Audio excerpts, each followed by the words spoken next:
World's biggest astrology community in Tamil. Online Astro TV, வாழ்வின் வெளிச்சம். Online astro டிவியை கண்டு மகிழுங்கள். சஸ்டிக் சாஸ்திரா ஜோதிட ஆராய்ச்சி பயிற்சி மையத்தின் மாணவர்கள் மற்றும் ஆன்லைன் ஆஸ்ட்ரோ டிவி நேயர்கள் அனைவருக்கும் வல்லரசு தினேஷாவுடைய அன்பான வணக்கங்கள். நம்முடைய பயிற்சி மையத்தின் சார்பாக ஒவ்வொரு மாதமும் 3வது சனிக்கிழமை என்று விடிஆர் ஜாதக ஆராய்ச்சி வகுப்பு நம்ம நடத்திட்டு இருக்கோம். அந்த வகையில் கிட்டத்தட்ட ஒரு 40க்கும் மேற்பட்ட வகுப்புகள் நம்ம இது வரைக்கும் ரீச் பண்ணியிருக்கோம். இந்த மாதம் மார்ச் மாதம் விடிஆர் ஜாதக ஆராய்ச்சி வகுப்பு 43வது வகுப்பு நம்ம நடத்த போகிறோம். ஸோ இந்த வகுப்போட நோக்கம் என்ன அப்படின்னா, ஒரு குறிப்பிட்ட தலைப்பை தேர்ந்தெடுத்து அதில் ஆயிரக்கணக்கான ஜாதகங்களை ஆராய்ச்சி பண்ணி அதில் எந்த கருத்துக்கள்லாம் எந்த விதிகள்லாம் சரியாக வருதோ அதை நம்ம இங்கே வகுப்பாக சொல்லி கொடுத்து வகுப்புலையும் சில ஜாதகங்களை எடுத்துக்காட்டு ஜாதகங்களாக போட்டு நம்ம அப்ளை பண்ண போகிறோம். அதனால தான் இது விடிஆர் ஜாதக ஆராய்ச்சி வகுப்புன்னு சொல்கிறோம். இந்த வகுப்பில் இப்போ நம்ம இந்த மாதம் கற்றுக்கக்கூடிய தலைப்பு என்னென்னா, வக்ர கிரகங்கள் தரும் பலன்களும் பரிகாரங்களும் அப்படிங்கிற தலைப்பில் பார்க்க போகிறோம். ஸோ இந்த வக்ரம் அப்படிங்கிற ஒரு வார்த்தை ஜோதிடத்தில் நம்ம எல்லாரும் ஒரு தெரிஞ்சுக்கிட்ட ஒரு வார்த்தை தான். அதை ரெட்ரோ அப்படின்னு சொல்லுவோம், ரெட்ரோ கிரேட் அப்படின்னு சொல்லுவோம். இது ஒரு சாதாரணமாக நம்ம விடக்கூடிய ஒரு மேட்ரே கிடையாது, வெரி இம்பார்ட்டண்ட்டாக பார்க்கக்கூடிய ஒரு விஷயம். ஏன்னா இந்த வக்ர கிரகங்கள் அப்படிங்கிறது ரொம்ப இம்பார்ட்டண்டான ஒரு விஷயம். எந்தெந்த கிரகங்களாம் வக்ரமாகும், இயற்கையாகவே எந்த கிரகம் வக்ரத்தில் போகுது, இப்படி எல்லா விஷயங்களையும் நாம் இந்த வகுப்பில் தெளிவாக கற்றுக்கிட்டு ஒவ்வொரு லக்னத்தில் பிறந்தவங்களுக்கும் ஒரு வக்ர கிரகம் இருந்தால் அது ஜாதகத்தில் எப்படிப்பட்ட பலன்களை ஏற்படுத்தும், எப்படிப்பட்ட பிரச்சனைகளை உண்டு பண்ணும் அப்படிங்கிறதெல்லாம் இதில் நம்ம தெரிஞ்சுக்க போகிறோம். ஸோ அப்படிப்பட்ட ஒரு வகுப்பு தான் இந்த வகுப்பு. முதல்ல நம்ம பேசிக்காக தெரிஞ்சுக்க வேண்டியது என்ன அப்படின்னு பார்த்திங்கன்னா, வக்ரம் அப்படிங்கிறது என்ன அப்படின்னு பார்க்கும்போது, அதாவது நீள்வட்ட பாதையில் கிரகங்கள் சூரியனை மையமாக கொண்டு வலம் வரும்போது ஒரு கிரகம் தன்னோட நிலையில் அப்படியே பின்னோக்கி பார்ப்பதை போல ஒரு பிம்பத்தை உண்டாக்குவது தான் வக்ரம். அப்போ ஒரு கிரகம் பின்னோக்கி போகிறது கிடையாது, ஆனால் பின்னோக்கி போகிற மாதிரி பின்னோக்கி பார்க்குற மாதிரி ஒரு பிம்பத்தை உண்டு பண்ணுறது தான் வக்ரம் அப்படின்னு நம்ம சொல்கிறோம். அப்போ இந்த வக்ரத்தை இன்னும் எளிமையாக சொல்லப்போனால், ஒரு கிரகத்தோடைய இயக்கம், கிரகத்தின் இயல்பான இயக்கம், கிரகத்தோடைய இயல்பான இயக்கம், இயக்கம்னா பயணம் அர்த்தம். அது இயல்பான இயக்கம்னா கிரகத்தோட இயல்பான பயணம். அந்த பயணத்தில் ஒரு தடை ஏற்படும், ஒரு தடை தான் வக்ரம்னு சொல்லலாம். அப்போ என்னென்னா, இப்போ கிரகம் பாட்டுக்கு போயிட்டே இருக்குது இயல்பா, பட் அந்த கிரகம் அதோட இயக்கத்தை குறைச்சி வேகத்தை குறைச்சி பின்னோக்கி நகர்வதை போல் ஒரு பிம்பத்தை உருவாக்குது. அப்போ அதனோட இயக்கத்தில் அதோட பயணத்தில் ஒரு தடை ஏற்படுது அப்படின்னு நம்ம எடுத்துக்கலாம். அப்போ வக்ரம் ஒரு மனிதனுக்கு வக்ர கிரகங்கள் இருக்கிறது நல்லதா கெடுதலா? இந்த இடத்துல அந்த பயணத்தில் ஒரு தடை ஏற்படுதுன்னு சொல்கிறீங்க சார், அப்போ தடை ஏற்படுதுன்னா அப்போ தடை ஏற்படுத்தும்ல, அது ஒரு நெகட்டிவான பாயிண்ட்டுன்னு நீங்கள் சொல்லலாம். பட் இங்கே நம்ம என்ன ஒரு விஷயம் படிக்கணும்னா, தெரிஞ்சுக்கணுன்னா, ஒவ்வொரு லக்னக்காரங்களுக்கும் ஒரு கிரகம் சுபராகவும் இருப்பார், அசுபராகவும் இருப்பார். முழுமையான நன்மைகளை செய்யக்கூடிய கிரகமும் இருக்கும், முழுமையாக கெடுதலை செய்யக்கூடிய கிரகமும் இருக்கும், சுபர் அசுபர் கலந்து வேலை பார்க்கக்கூடிய ஒரு கிரகமும் இருக்கும். அப்போ ஒவ்வொரு லக்னத்தில் பிறந்தவர்களுக்கும் ஒரு கிரகம் வக்ரமாக இருந்தால் அது அந்த லக்னத்திற்கு என்ன ஆதிபத்தியம் வாங்கியிருக்கு அப்படிங்கிறத பொறுத்து அங்கே தடை ஏற்படுத்தும். ஃபார் எக்ஸாம்பிள், இப்போ 2ஆம் அதிபதி அப்படிங்கிறவர் ஒரு லக்னத்திற்கு முழு சுபராக இருக்கிற பட்சத்தில் அவர் வக்ரமானால் அடிக்கடி என்னாகும், 2ஆம் இடங்கிறது வருமானம், அப்போ வருமானத்தில் தடை கொடுத்துக்கிட்டே இருக்கும். இதே ஒருத்தருக்கு 8ஆம் அதிபதியாக இருக்கக்கூடிய கிரகம், ஒரு லக்னத்துக்கு 8ஆம் அதிபதியாக வரக்கூடிய கிரகம் வக்ரமானால் அப்போ 8ஆம் பாவம் சம்பந்த கெடுதலான விஷயம் நடக்காமல் தடையும் ஏற்படுத்தும். அதே மாதிரி 8ஆம் பாவம் சார்ந்த நல்ல விஷயங்களையும் நடக்காமல் தடை ஏற்படுத்தும். இப்படி அந்த வக்ரம் அப்படிங்கிறது முழுமையாக எல்லாருக்கும் நன்மையும் செய்யாது, எல்லாருக்கும் தீமையும் செய்யாது. நம்ம என்ன லக்னத்தில் பிறந்திருக்கோம், அது என்ன மாதிரியான ஆதிபத்தியம், அது சுபரா அசுபரா அப்படிங்கிறத பொறுத்து தான் இங்கே முடிவு பண்ணணும். ஸோ அந்த மாதிரி ஒரு தெளிவான ஒரு விஷயம் இந்த வக்ரம் அப்படிங்கிற கான்செப்டுக்குள்ளே இருக்குது. அப்போ ஒரு ஜாதகத்தில் நம்ம என்ன லக்னத்தில் பிறந்திருக்கோமோ அந்த லக்னத்தை பொறுத்து இந்த வக்ரம் எப்படி செயல்படும் அப்படிங்கிறத நம்ம தெரிஞ்சுக்கணும். அப்படி பார்க்க போனால் வக்ரம் யாரெல்லாம் அடைவாங்க? இப்போ டோட்டலாக 9 கிரகங்கள் இருக்குது. இந்த சூரியன் சந்திரனை என்ன சொல்கிறோம், ஒளி கிரகங்கள் அப்படின்னு சொல்கிறோம்.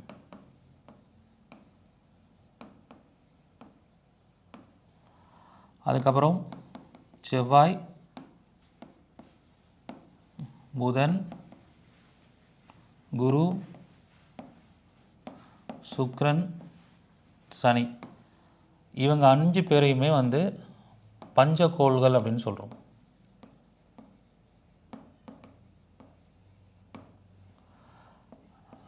ராகு கேதுவை நிழல் கிரகங்கள்னு சொல்கிறோம்.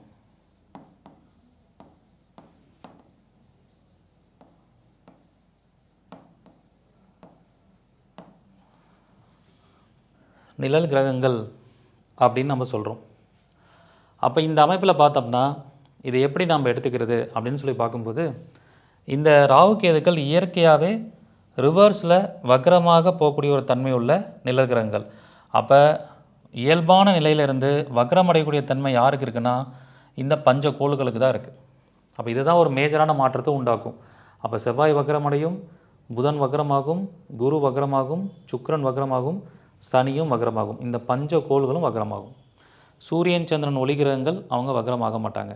அப்போ இந்த 5 கோள்களோட வக்ரம் எப்படிப்பட்ட தன்மையை நமக்கு கொடுக்கும், எப்படிப்பட்ட பலன்களை நமக்கு ஏற்படுத்தும், அதில் ஏதாவது நெகட்டிவான பலன்கள் இருந்தால் அதுக்கு என்ன மாதிரி பரிகாரம், ஸோ அது அனுபவத்தில் பார்க்கும்போது நிறைய பேர் ஜாதகத்தில் அது எப்படி பலன்களை கொடுத்துருக்குங்கிறத நம்ம இந்த கிளாஸில் நிறையா ஜாதகங்களை ப்ராக்டிக்ஸாக போட்டு நம்ம பார்க்க போகிறோம். ஸோ ஃபார் எக்ஸாம்பிள், ஒரு எக்ஸாம்பிள் ஜாதகத்தோடு நம்ம எடுப்போம்.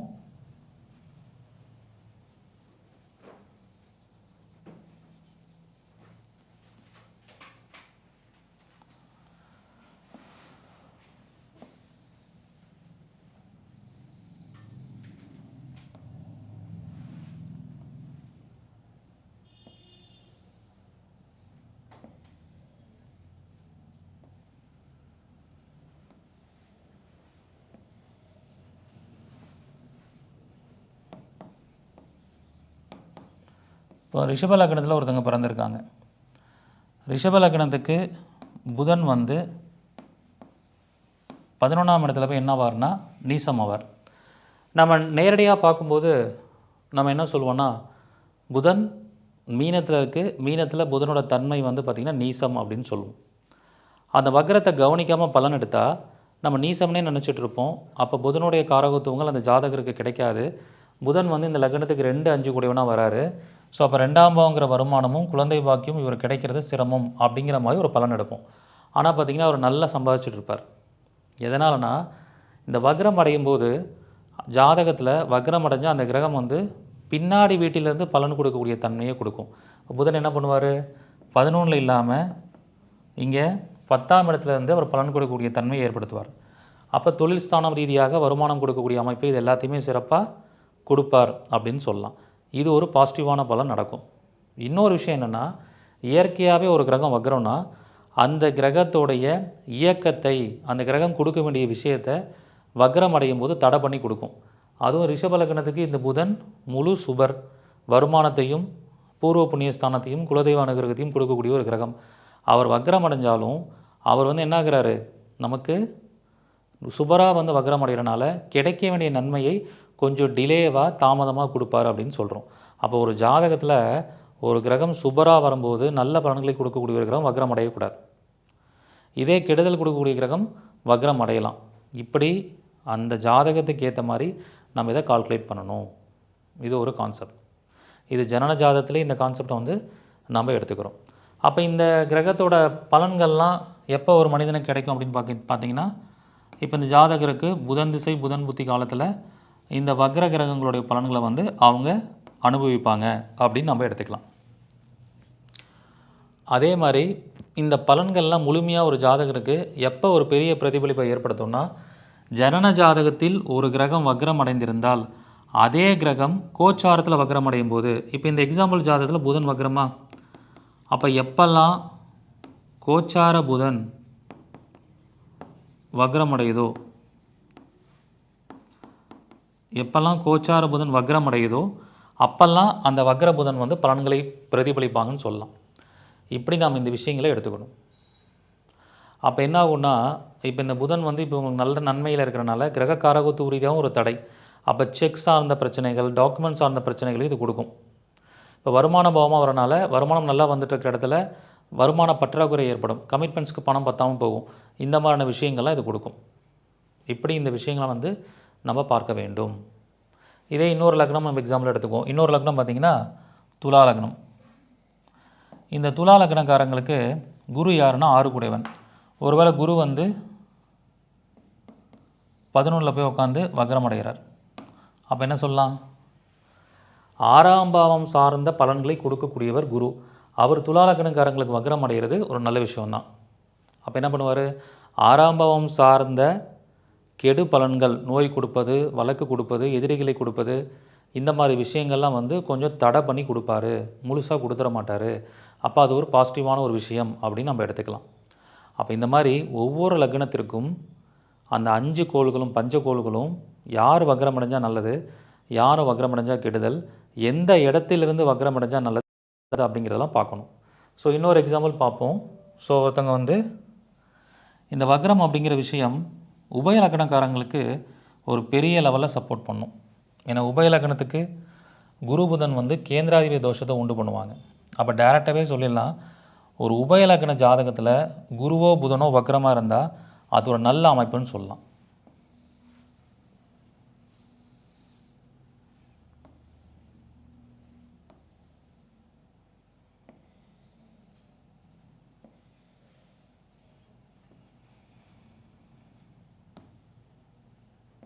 ஸோ இப்போ ஒரு உபய லக்னம் எடுத்துக்குவோம். ஒரு மீன லக்ன ஜாதகர். மீன லக்னத்துக்கு குரு வந்து வக்ரம் அப்படின்னு என்ன அர்த்தம்? குரு ஆக்சுவலாக 10ஆம் இடத்துல இருக்குது. 10ஆம் இடத்துல இருந்தால் கேந்திராதிபதி தோஷம் வாங்கும். நம்ம கேந்திராதிபதி தோஷம் வாங்கிருச்சுன்னு நினச்சிட்டு இருப்போம். ஆனால் வக்ரம் அடைஞ்சு அது 9ஆம் இடத்துக்கு போகும். அது இல்லாமல் இயற்கையாகவே உபயலக்கணக்காரங்களுக்கு குரு புதன் கேந்திராதிபதி தோஷம், அதே மாதிரி பாதகாதிபதி தன்மையில் இயங்கிறனால அது வக்ரம் அடைவது அது கொடுக்கக்கூடிய கெடு பலன்களை குறைத்து கொடுக்கும். இது அவங்களுக்கு ஒரு யோகமாக மாறி நல்ல பலன்களை செய்ய ஆரம்பிச்சிடும். இப்படி ஒவ்வொரு லக்னக்காரங்களுக்கும் தனித்துவமாக ஒரு கிரகம் வக்ரம் அடைவதால் என்ன நன்மை நடக்கும், என்ன தீமை நடக்குங்கிறத இந்த வகுப்பில் நான் முழுமையாக சொல்லிக் கொடுக்க போகிறேன். அப்போ இந்த வகுப்பில் ஒவ்வொரு லக்னக்காரங்களுக்கும் எப்படிலாம் அந்த கிரகம் வக்ரம் அடைவது நல்லது கெடுதல் அப்படிங்கிறத தெரிஞ்சுக்கிட்டு அதை ஜாதகத்துலேயும் நிறைய ப்ராக்டிக்கல் ஜாதகத்தில் போட்டு காமிக்க போகிறோம். அனுபவ ரீதியாக ஆயிரக்கணக்கான ஜாதகத்தில் பார்த்ததில் எப்படி அந்த விதிகள் பொருந்தி வருதுங்கிறத இந்த வகுப்பில் கற்றுக் கொடுக்க போகிறேன். அதில் பரிகாரமும் உங்களுக்கு கற்றுக் கொடுக்க போகிறேன். ஸோ பரிகாரத்தை பொறுத்த வரைக்கும் ஒரு வக்ர கிரகத்துக்கு எப்படிலாம் பரிகாரம் பண்ணலாம் அப்படிங்கிற கான்செப்ட் இருக்குது. ஸோ ஃபார் எக்ஸாம்பிள், இப்போ ஒருத்தவங்களுக்கு சனி வக்ரமாக இருக்குது அப்படின்னா என்ன பண்ணலாம்? அவங்க வந்து ரிவர்ஸாக நடக்கிறது ஒரு சிறந்த பரிகாரம். ஏன்னா ஒரு கிரகம் ரிவர்ஸ் போகிற மாதிரியான ஒரு அமைப்பு உண்டு பண்ணுறது தானே வக்ரம்னு சொல்கிறோம். அப்போ சனினா நடக்கிறதுன்னு அர்த்தம். அப்போ சனி வக்ரம் யாருக்கெல்லாம் இருக்கோ அவங்க ரிவர்ஸாக நடக்கிறது உங்களுக்கு நல்ல பலனை கொடுக்கும். இப்படி நீங்கள் இந்த விஷயத்தை எடுத்துக்கலாம். ஓகே, அடுத்தது வந்து பார்த்திங்கன்னா நிறையா கிரகங்கள் இந்த மாதிரி சொல்லலாம். இப்போ வந்து பார்த்திங்கன்னா புதன் வக்ரம் ஒருத்தங்களுக்கு. புதன் வக்ரமாக இருந்தால் உங்களோட பெயரை என்ன பண்ணணும்? ரிவர்ஸாக எழுதணும். ஓகே, அந்த மாதிரி எழுதுறதும் ஒரு சிறந்த பரிகாரம் அப்படின்னு சொல்லலாம். அல்லது அடிக்கடி வந்து 100, 99, 98, 97, 96, 95ன்னு ரிவர்ஸாக நம்பர்ஸ் அடிக்கடி ரிவர்ஸாக சொல்லுங்கள். அதுக்கப்புறம் இங்கிலீஷ் லெட்டர்ஸை வந்து ரிவர்ஸாக சொல்லுங்கள், தமிழ் லெட்டர்ஸை ரிவர்ஸாக சொல்லுங்கள். இப்படி சொல்வது புதனுக்கு ஒரு சிறந்த பரிகாரமாக இருக்கும். நியூஸ் பேப்பர் படிக்கிறீங்கன்னா ரிவர்ஸாக அந்த நியூஸ் பேப்பரை படிங்க. இதெல்லாம் வந்து ஒரு சிம்பிளைஸ்டு பரிகாரம் அப்படின்னு நம்ம சொல்லலாம். சிம்பிளிஃபைடாக அந்த பரிகாரத்தை வந்து நம்ம சொல்ல முடியும்.